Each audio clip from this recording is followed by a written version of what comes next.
আল্লাহ তাআলা মুহাম্মদুর রাসূলুল্লাহকে যখন দুনিয়াতে পাঠিয়েছেন, মুহাম্মদুর রাসূলুল্লাহর আদর্শ দেখে কাফের মুশরিকরা নবীজিকে আল আমিন বলতো, মুহাম্মদুর রাসূলুল্লাহকে আল আমিন বলতো, সবাই নবীকে আল আমিন উপাধি দিয়েছে। নবী মুহাম্মদুর রাসূলুল্লাহকে সবাই ভালোবাসতো, কাফের মুশরিক সবাই। কিন্তু যখন নবীজি ঈমানের পথে দাওয়াত দেওয়া শুরু করলেন, যখন নবীজি এক আল্লাহর পথে মানুষকে ডাকা শুরু করলেন, তখন সেই সময় যে মানুষগুলো নবীকে আল আমিন বলেছিল, এরাই বলতেছে মুহাম্মদ তো পথভ্রষ্ট হয়ে গেছে। নাউযুবিল্লাহ, মুহাম্মদুর রাসূলুল্লাহ পথভ্রষ্ট হয়ে গেছে, ক্ষতির মধ্যে পড়ে গেছে। আল্লাহ তাআলা কোরআনে কারীমের সূরা আসর নাযিল করে জানায় দিলেন, শুধুই মাত্র টাকা পয়সা পাইলে সে লাভবান হয়ে গেল, শুধুই মাত্র দুনিয়া পেয়ে গেল তো লাভবান হয়ে গেল। আসলে সেই দুনিয়া পাওয়া তার আসল লাভবান হওয়ার মাপকাঠি নয়। লাভবান একমাত্র সেই হবে, আল্লাহ তাআলা বলেন, যার ভিতরে চারটা গুণ পাওয়া যাবে, সেই একমাত্র লাভবান। আর না হয় গোটা পৃথিবীর সব মানুষ ক্ষতির মধ্যে আছে। আল্লাহ তাআলা এই সূরাটা যদিও ছোট্ট একটি সূরা, ইমাম শাফিঈ রাহমাতুল্লাহ আলাইহি বলেন, আল্লাহ তাআলা যদি গোটা কোরআনের কোনো আয়াত না নাযিল করতেন, আর ছোট এই সূরাটাই যদি আল্লাহ শুধু নাযিল করতেন, তাহলে গোটা পৃথিবীবাসীর জন্য, সমস্ত বিশ্ববাসীর জন্য এই সূরাটাই তার জিন্দেগি পরিবর্তনের জন্য যথেষ্ট ছিল। কেমন একটা সূরা! এই সূরার মধ্যে মানুষ তার জিন্দেগি পরিবর্তনের সব মাপকাঠি এই সূরার মধ্যে আছে। কারণ আল্লাহ তাআলা শুরুতে এই সূরাতে বলেন, ওয়াল আসর, সময়ের কসম। কসম কেন আল্লাহ করলেন? দুনিয়ার মানুষ কেন কসম করে? কারণ কথাটা সত্য হতে পারে, মিথ্যাও হতে পারে। ওই কথাটাকে মজবুত করার জন্য সে কসম খায়। আমার আল্লাহ জিন্দেগিতে কয়টা এমন সন্দেহমূলক কথা বলেছেন, যেই কথা সত্য সাব্যস্ত করার জন্য আল্লাহর কসম করতে হবে? এমন কোন সন্দেহজনক কথা আছে? জোরে বলেন। যালিকাল কিতাবু লা রাইবা ফীহি হুদাল লিল মুত্তাকিন।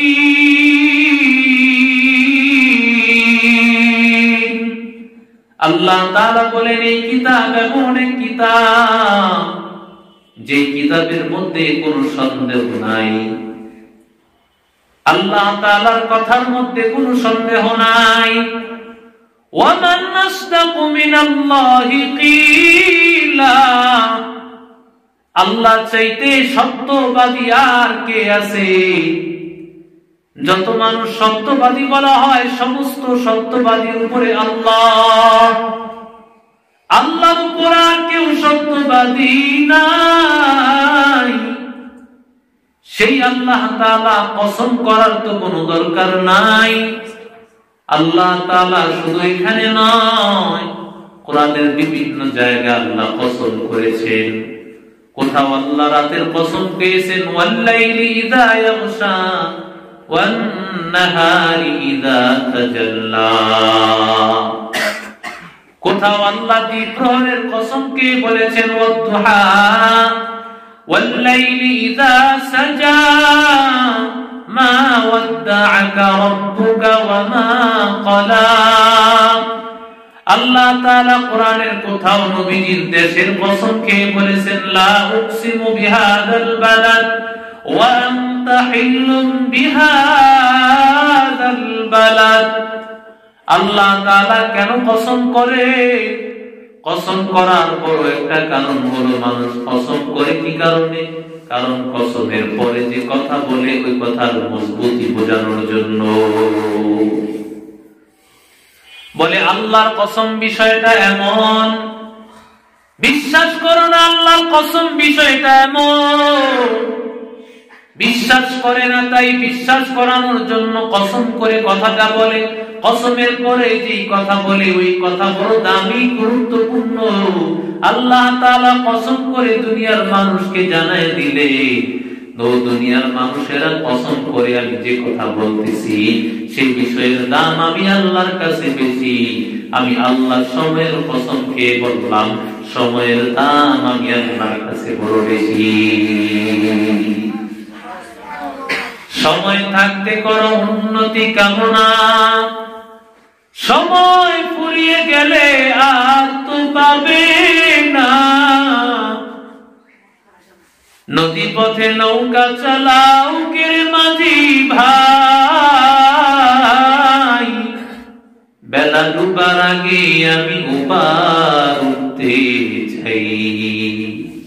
ডুবে গেলে বেলা রে আর উঠে না, ভেঙে গেলে বেলা রে আর জমে না।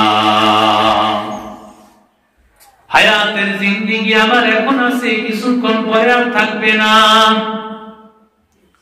বরফ বিক্রেতা যিনি বরফ বিক্রি করেন, গরমের সময় প্রচন্ড গরমের সময় গরমের সময় যিনি বরফের মালিক, বরফের বিক্রেতা, বরফ বরফ বলে চিৎকার করে আওয়াজ করে বরফ নিয়ে যান।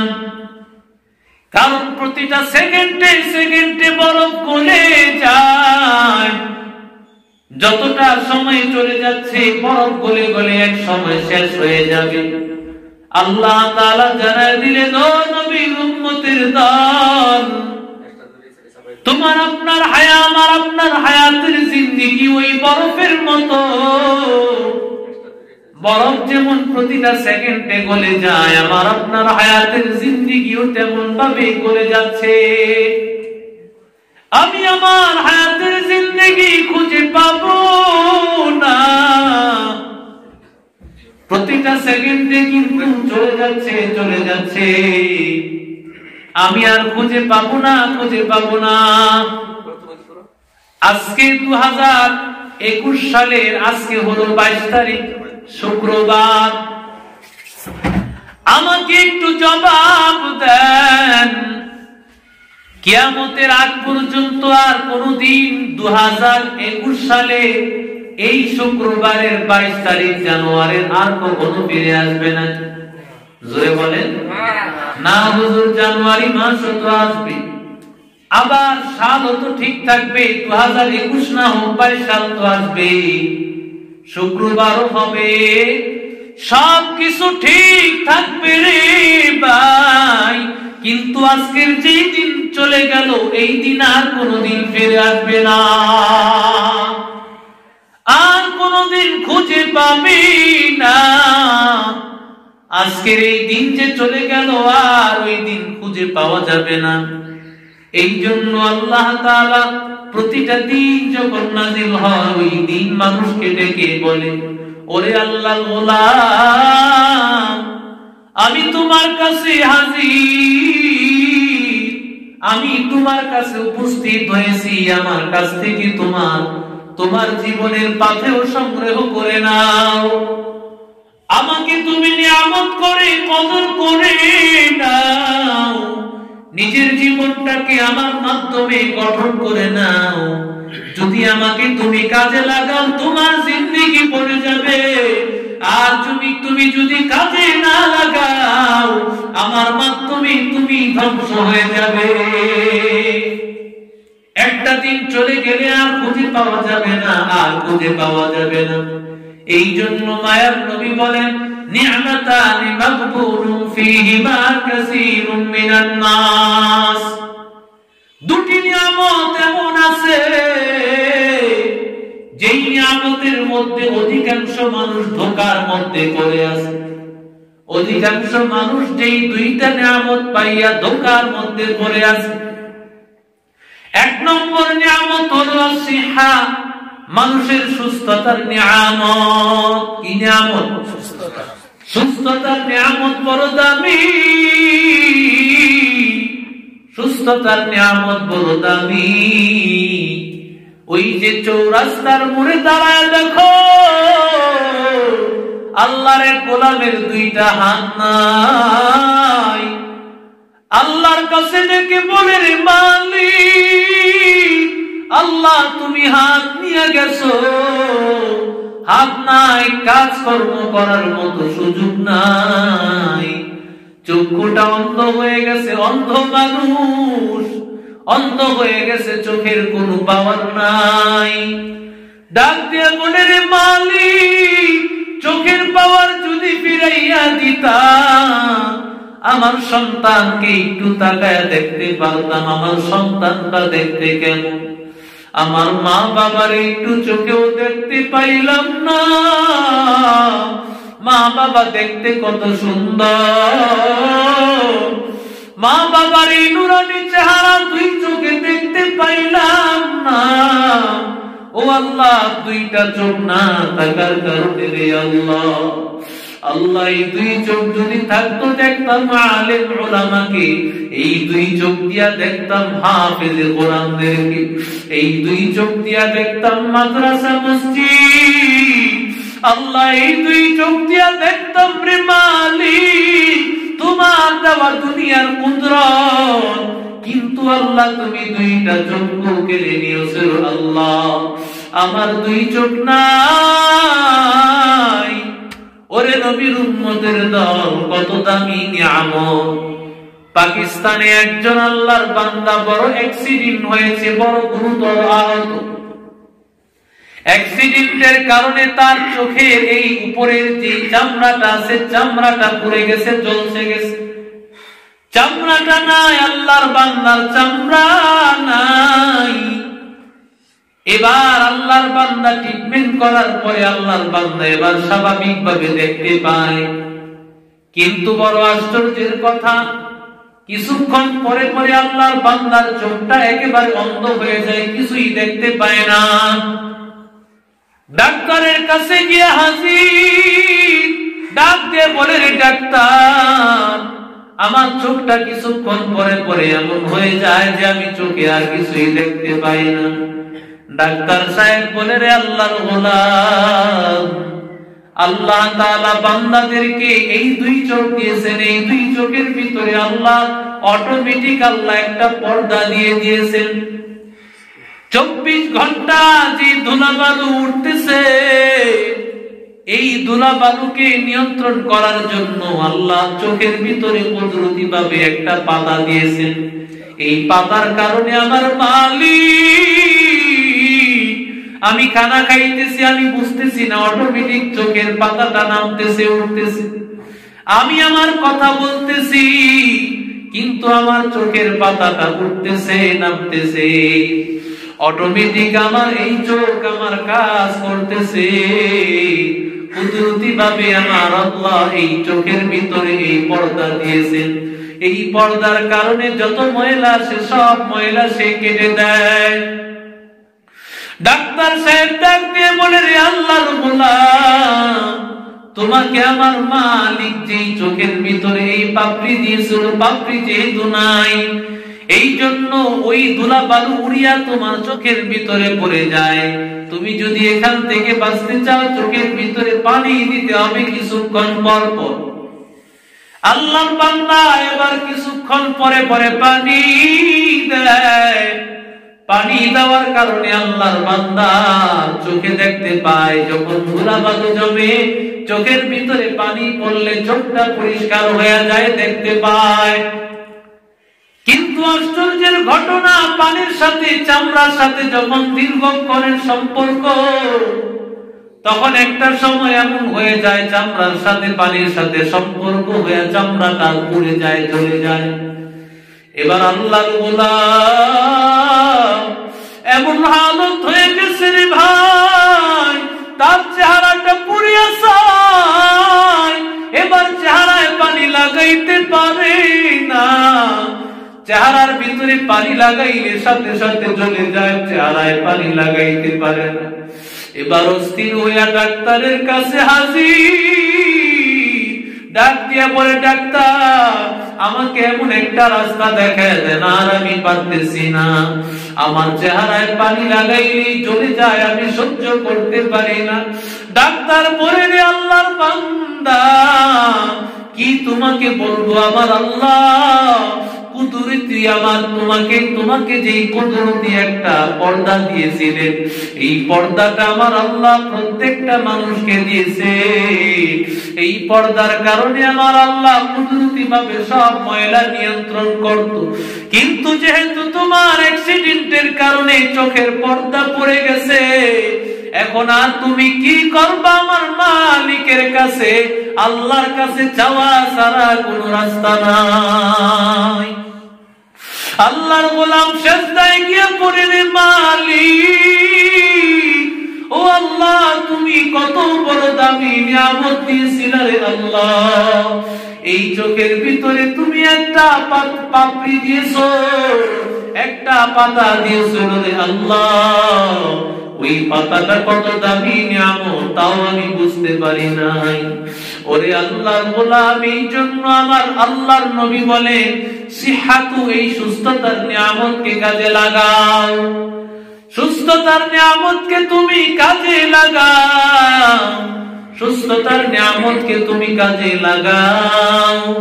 তাকায় দেখো কত হাসপাতালের বেডে কত আল্লাহর বান্দা শুয়ে আছে, তাদেরও মনে চায় আমার আপনার মতো ঘোরাফেরা করতে, কিন্তু না, তাদেরও মনে চায় আমার আপনার মতো হাঁটা চলা করতে, না, সুযোগ নাই, চাইলেও মনে চাইলেও তাদের সেই সুযোগ নাই।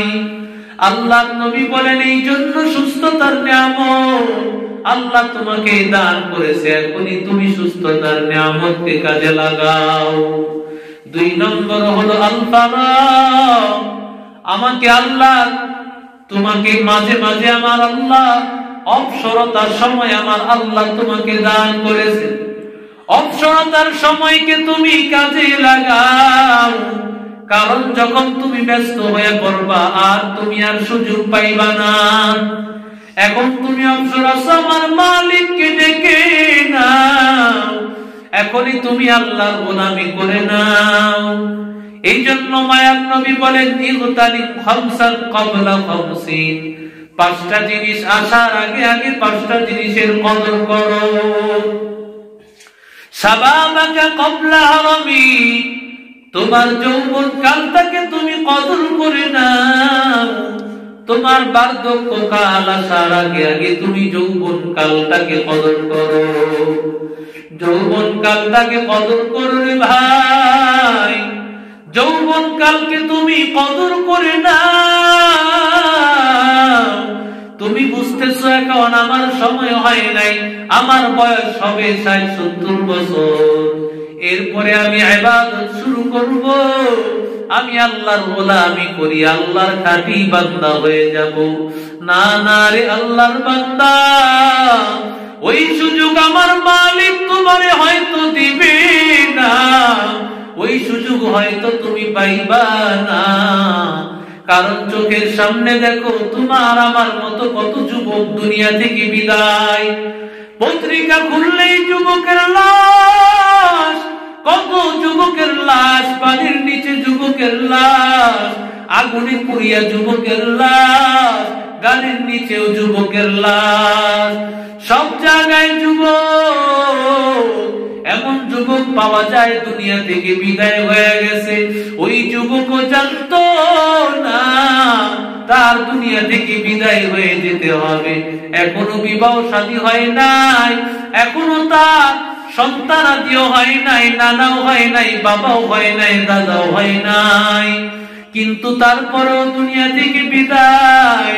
আল্লাহর নবী বলেন, শাবাবাকা ক্বাবলা হারামি, তোমার যৌবনকাল, এই যৌবনকাল আল্লাহর কাছে বড় দামি নিয়ামত, কারণ আল্লাহ যুবকের ইবাদতকে যতটা বেশি পছন্দ করেন, আল্লাহ বার্ধক্য অবস্থায় উপনীত হইলে ততটা পছন্দ করে না। যুবকের ইবাদতের বড় দাম, বড় দাম।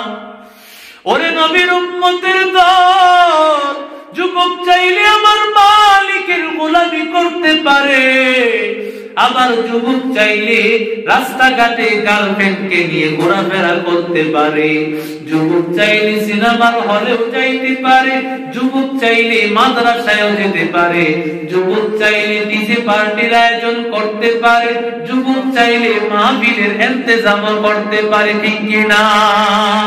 যেই যুবক আল্লাহর গোলাম মাহফিলের আয়োজন করলো, ডিজে পার্টির আয়োজন করলো না, আমার আল্লাহ খুশি হইয়া ওই যুবককে কেমন দামি নিয়ামত দান করবেন, কেমন কেমন নিয়ামত আল্লাহ দিবেন, কেমন পুরস্কার আমার আল্লাহ দিবেন।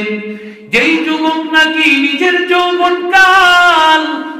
যৌবনকালটাকে কন্ট্রোল করলো, নিজের খায়সাতে নফসানি চায় গুনাহ করতে, নিজের নফসটা চায় গুনাহ করতে, না না গুনার দিকে নিজের পাটা বাড়ায় নাই।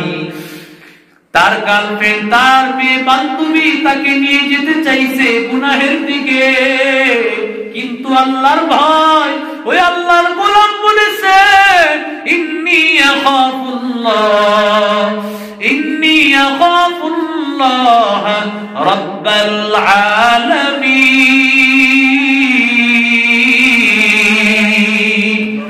ওই আল্লাহর গোলাম বলেছে আমি মালিককে ভয় করি, আমি আমার মালিককে ভয় করি, আমি তোমার সাথে যেতে পারবো না, তোমার সাথে আমার যাওয়া সম্ভব না। এইভাবে যেই যুবকটাকে নিজেকে কন্ট্রোল করলো, আমার আল্লাহ হাসরের ময়দানে সাবাতুন ইউজিল্লুহুমুল্লাহু ফি তাহতা জিল্লি আরশিহি ইয়াওমা লা জিল্লা ইল্লা জিল্লু আরশু। আল্লাহ তাআলা হাসরের ময়দান যখন মাত্র অর্ধ হাত উপরে সূর্য থাকবে, ওই সময় আল্লাহর আরশের ছায়া ছাড়া কোনো ছায়া থাকবে না। ওই সময় আমার মালিক 7 শ্রেণীর লোককে আরশের নিচে আল্লাহ ছায়া দান করবে। এর মধ্যে এক শ্রেণীর লোক হলো রাজুলুন শাবুন নাশা ফি ইবাদাতিল্লাহ। যেই যুবক নাকি আমার মালিকের জন্য নিজের জীবনটাকে কাটায় দিয়েছে, আল্লাহর ভয়, মালিকের ভয়, গুনার কাজ করে নাই, গুনাহের কাজেও যায় নাই, গুনাহের কাজ করে নাই, ওই যুবককে আমার মালিক হাসরের ময়দানে আল্লাহ আরশের নিচে ছায়া দিবে। এই জন্য শাবাবাকা ক্বাবলা হারামি, যৌবন কালটাকে কাজে লাগাও বার্ধক্য আসার আগে আগে। বার্ধক্য কাল যখন চলে আসবে তখন ইবাদত করতে চাইলে অনেক সময় ইবাদত করা যাবে না, ঠিক কি না? 4 রাকাত নামাজ পড়তে দাঁড়াইছি, এবার 3 রাকাতে দাঁড়াইয়া মনে সন্দেহ 2 রাকাত পড়লাম না 4 রাকাত পড়লাম, কথা ঠিক না বেঠি? ওযু আছে না নাই? সন্দেহ হয়ে গেছে রে ভাই। এইভাবে নামাজের মধ্যে সন্দেহ। এবার তাহাজ্জুদের নামাজ পড়তে মনে চায়, বার্ধক্য অবস্থায় উপনীত 80-90 বছর হয়ে গেছে, আল্লাহর গোলাম চাইলেও এবার উঠতে পারতেছে না, বড় কষ্ট হয়।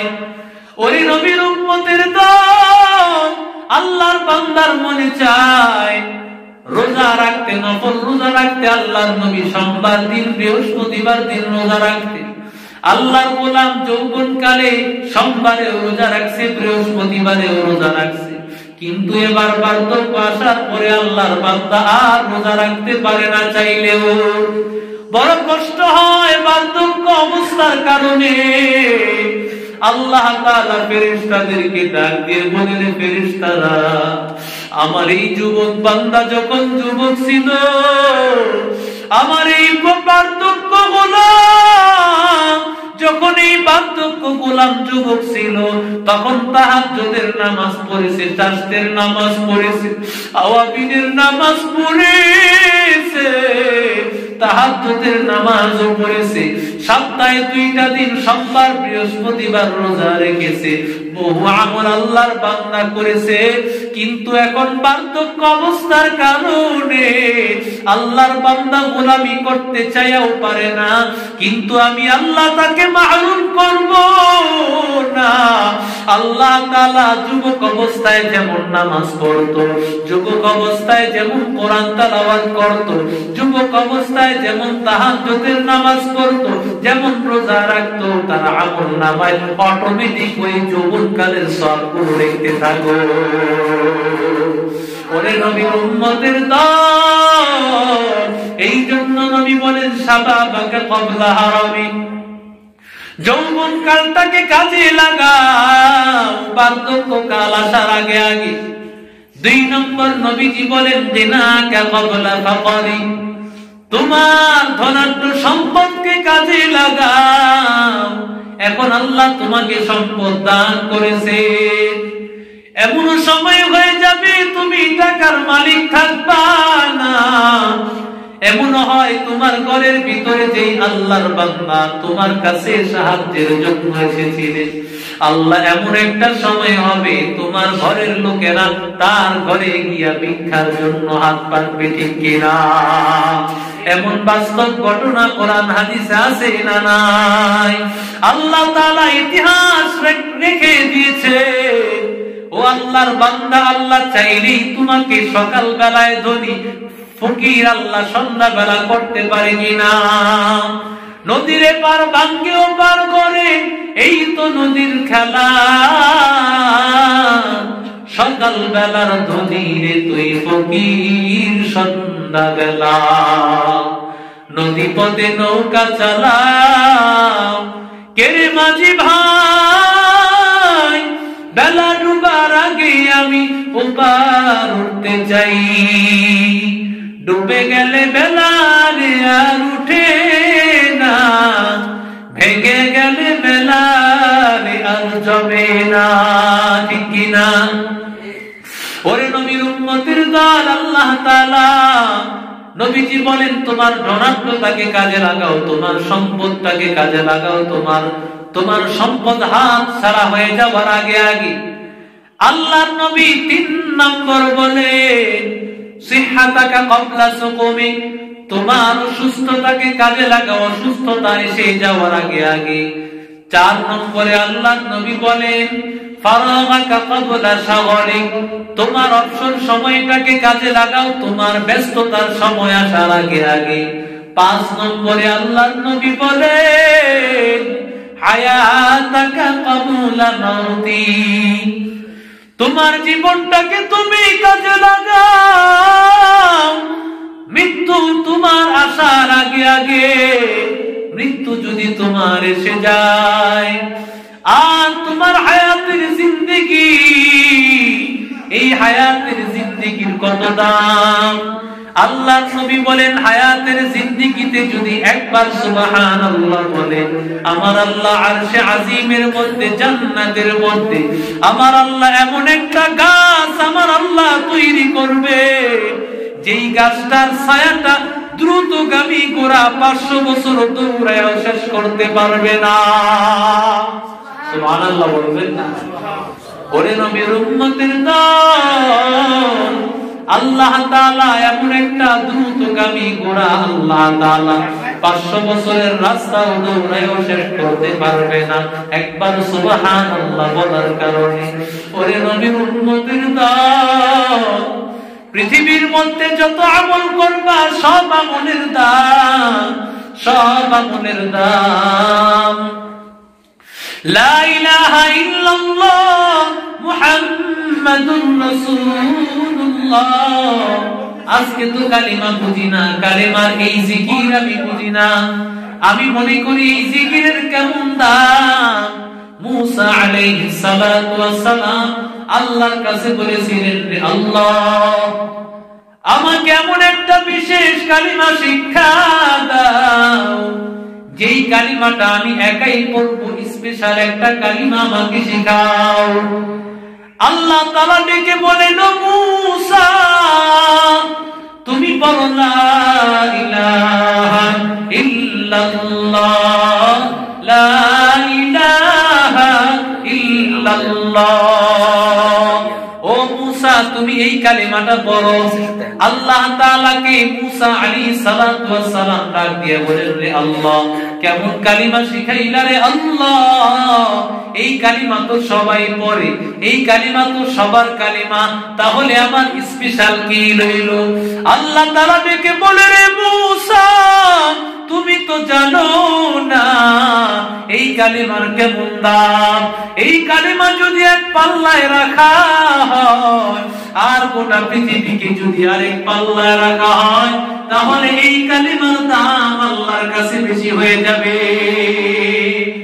সুবহানাল্লাহ।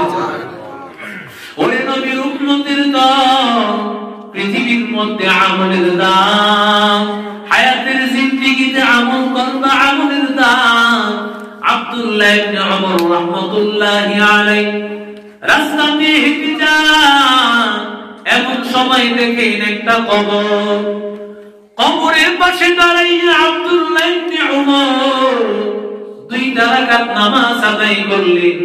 তার সাথীরা ডাক দিয়ে বলেন, হযরত এটা কার কবর? এটা কি কোনো বড় বুজুর্গের কবর নাকি? এটা কি কোনো আল্লাহ ওয়ালার কবর নাকি? আব্দুল্লাহ ইবনে ওমর বলে, না না, এটা কোনো আল্লাহ ওয়ালার কবর না, এটা কোনো বুজুর্গের কবর না। তাহলে কেন আপনি 2 রাকাত নামাজ আদায় করলেন?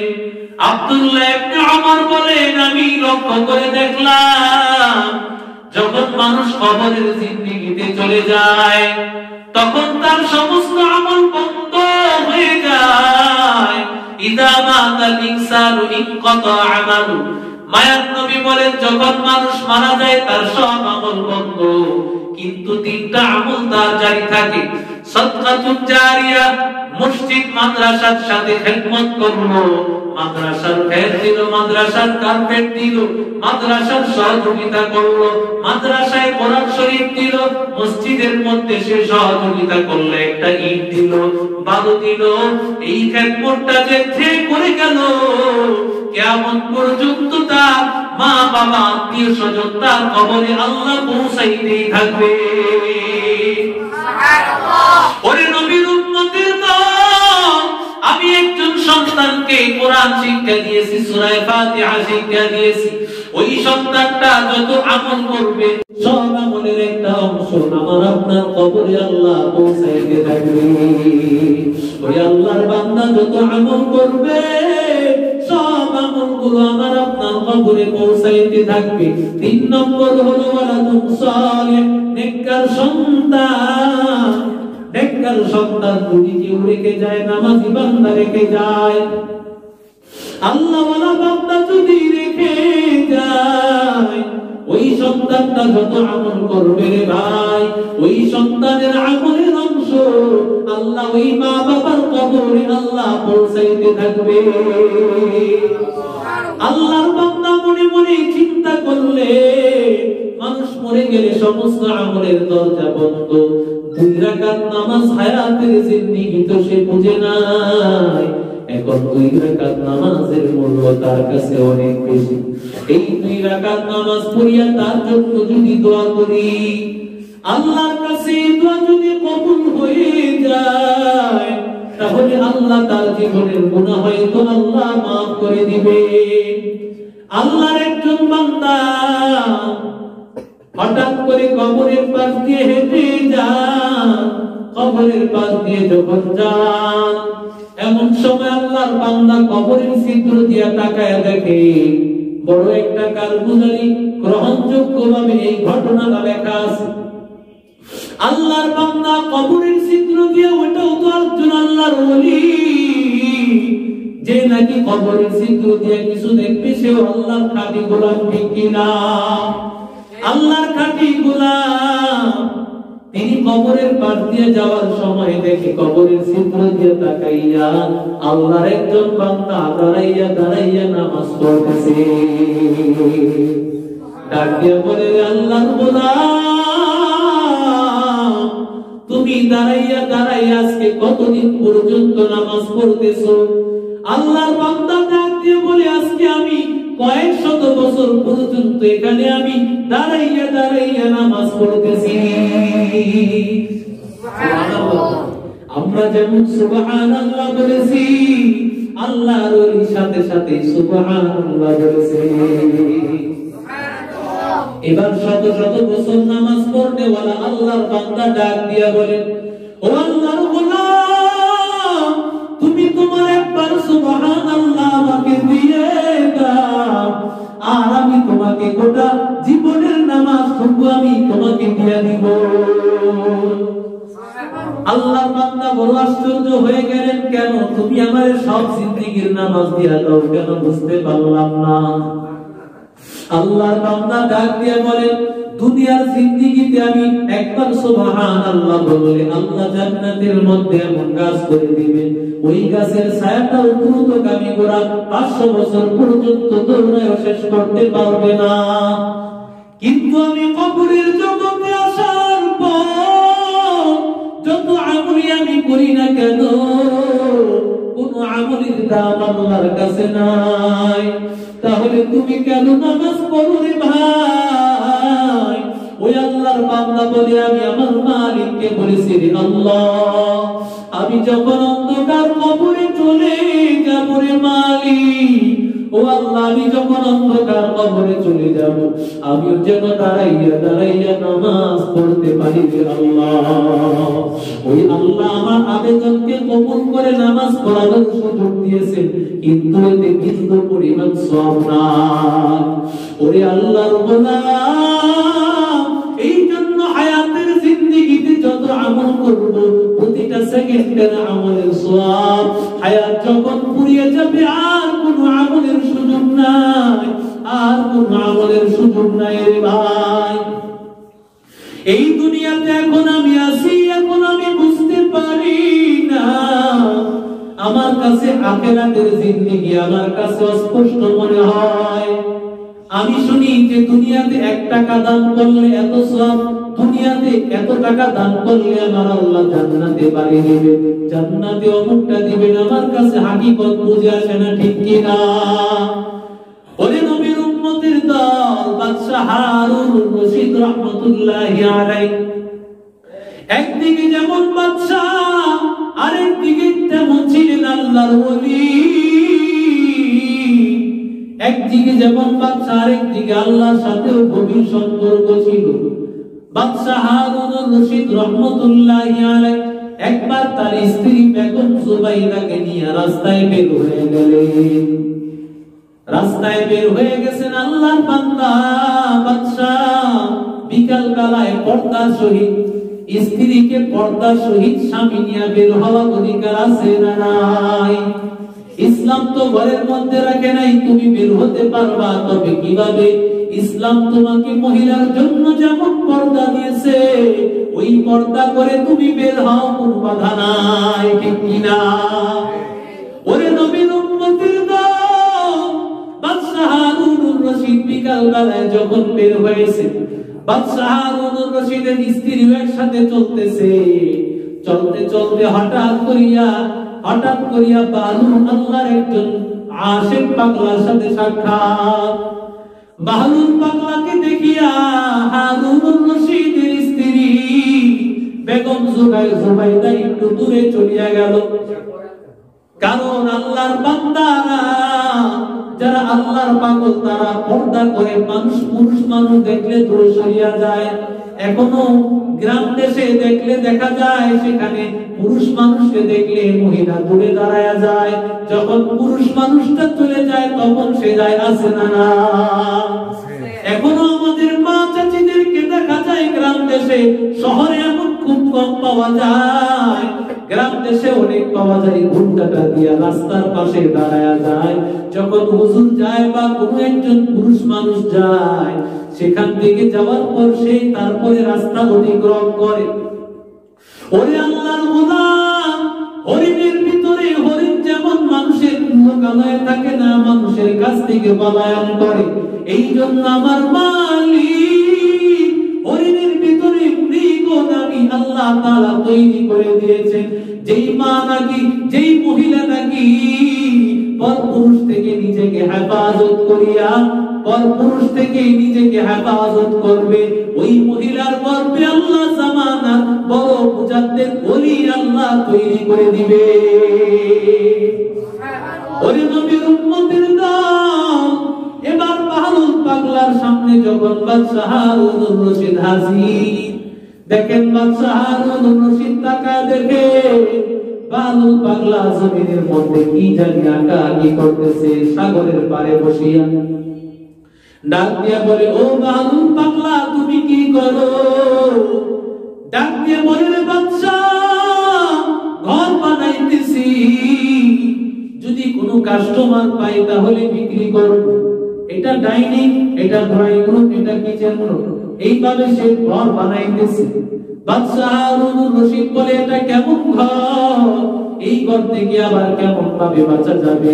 ওই ঘরের মধ্যে তো থাকাও যাবে না, রোদ বৃষ্টি থেকে এখান থেকে হেফাজত হওয়া যাবে না, কি লাভ হবে? বাদশাহ হারুনুর রশিদকে ডাক দিয়া বলে, আমার এই ঘর কিনলে লাভ আছে, এখানেও যদি বোঝা যাবে না, কিন্তু আমার ঘর কিনলে লাভ আছে।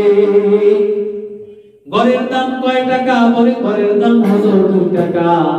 এবার বাদশাহ হারুনুর রশিদের কথাটা তার কাছে, বাদশাহ হারুনুর রশিদ বাহলুল পাগলার কথা অনুযায়ী সে ঘরটা ক্রয় করল না। দূর থেকে তার স্ত্রী বেগম জুবাইদা সে সমস্ত কথাগুলো শুনতেছিল।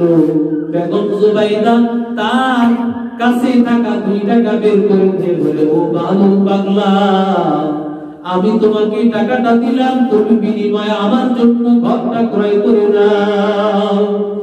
ওরে নবীর উম্মতের দল, রাতের বেলায় বাদশাহ হারুনুর রশিদ ঘুমায় গেলেন, স্ত্রীও ঘুমায় গেলেন। বাদশাহ হারুনুর রশিদ রাতের বেলায় তাকায় দেখে, স্বপ্ন যুগে দেখে হাসরের ময়দান কায়েম, হাসরের ময়দান কায়েম হয়ে গেছে। সমস্ত মানুষ দৌড়াদৌড়ি শুরু করে দিল, সমস্ত মানুষ দৌড়াদৌড়ি করে শুরু করে দিল, দৌড়াদৌড়ি শুরু করেছে, কোথাও একটু পানি পাওয়া যায় নাকি, সবাই দৌড়াদৌড়ি শুরু করে দিল। বাদশাহ হারুনুর রশিদ দৌড়াইতে দৌড়াইতে এমন সময় তাকায় দেখে একটা ঘর, একটা ঘর, ওই ঘরের ভিতরে লেখা, এই ঘরের মালিক বাদশাহ হারুনুর রশিদের স্ত্রী বেগম জুবাইদা। এবার বাদশাহ হারুনুর রশিদ এবার তাকায় বলে, এই ঘরটার মালিক যেহেতু আমার স্ত্রী, ঘরের মধ্যে আমি ঢুকবো, কঠিন ময়দান, আসরের ময়দান, এই ময়দান থেকে পালায় আল্লাহর বান্দা যখন ঢোকার জন্য যখন রেডি হয়ে গেল, এমন সময় বাদশাহ হারুনুর রশিদকে ওই প্রহরী বলে, কোথায় যাও? বলে, এটা আমার ঘর, আমার স্ত্রীর ঘর, আমার স্ত্রীর ঘরে আমি যাব, আমাকে যেতে দাও। বলে, হতভাগা, না না, এই ঘরে তুমি যাইতে পারবা না, তোমার স্ত্রীর ঘর, তোমার স্ত্রীর আগে এই ঘরে কেউ যেতে পারবে না। বাদশাহ হারুনুর রশিদকে যাইতে দিল না। এবার বাদশাহ হারুনুর রশিদের ঘুম ভেঙে গেল। বাদশাহ হারুনুর রশিদের ঘুম ভেঙে যাওয়ার পর এবার ডাক দিয়ে বলে, প্রাণের স্ত্রী, আজকে স্বপ্ন যুগে আমি কি যেন দেখলাম, তুমি কি করেছো? তুমি বলো, কি করেছো তুমি আমাকে একটু বলো। এবার বাদশাহ হারুনুর রশিদের স্ত্রী সেও মুস্কি মুস্কি হাসে, কারণ সেও কিছু একটা দেখেছে রাতের বেলায়। বলে, বাদশাহ আপনি কি দেখেছেন রাতের বেলা, আমাকে একটু বলে বলেন। বাদশাহ হারুনুর রশিদ সমস্ত ঘটনা খুলিয়া বলে, ও বাদশাহ হারুনুর রশিদ, যে স্বপ্ন আপনি দেখেছেন ওই স্বপ্ন আল্লাহ আমাকেও দেখাইছে, ওই স্বপ্ন আমার মালিক আমার আল্লাহ আমাকেও দেখাইছে। বলে, কিসের কারণে গো জুবাইদা, আল্লাহ তোমাকে এমন মর্যাদা দিয়েছে? ডাক দিয়ে বলে, ও বাদশাহ, ওই যে বাহলুল পাগলা আপনাকে বলেছিল ঘর ক্রয় করার জন্য, আপনি তো ঘর ক্রয় করেন নাই, আমি তাকে 2 টাকা দিয়া ঘরটা ক্রয় করে দিয়েছি। ওই যে ঘর থেকে ওইটা হলো জান্নাতের ঘর।